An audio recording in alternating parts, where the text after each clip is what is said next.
इस बार 2025 का UPSC pre हो चुका है और आप में से बहुत सारे बच्चों ने दिया होगा,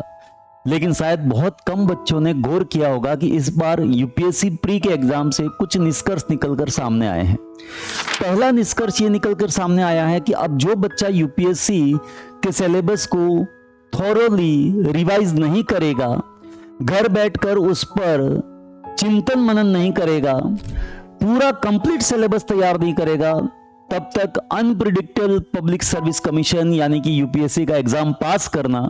थोड़ा मुश्किल हो सकता है। दूसरी बात यह है कि करंट अफेयर पर विशेष ध्यान देने की आवश्यकता है, क्योंकि करंट अफेयर डायरेक्टली इनडायरेक्टली लगभग 40 प्रश्न कवर करता है। यानी अगर आपने करंट अफेयर पर ध्यान दिया है तो आपको यह पता चल जाएगा कि पॉलिटी से कैसे क्वेश्चन आने वाले हैं, इकोनॉमी और साइंस टेक तो वैसे भी पूरा करंट अफेयर बेस्ड ही होता है।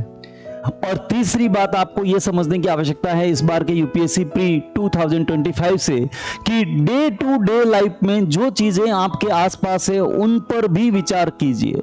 प्लास्टिक आपके सिगरेट के बट में है कि नहीं है, गाड़ी के टायर में है कि नहीं है, ये इस बार पूछा गया है। इससे सीख ले सकते हैं। यहां तक कि आप डेली रूटीन में जब आरबीआई के बारे में पढ़ते और सुनते हैं, भारत सरकार के बारे में पढ़ते और सुनते हैं, तो इस बार प्रश्न पूछा गया है कि आरबीआई निम्न में से किस कार्य से धन लाभ अर्जित करती है। उसके अलावा ज्यादातर बच्चे बल्कि बुक समझकर जिस इंडिया ईयर बुक को हर साल छोड़ देते हैं, वहीं से हर साल पिछले 5-6 वर्षों में 15-15 प्रश्न पूछे गए हैं।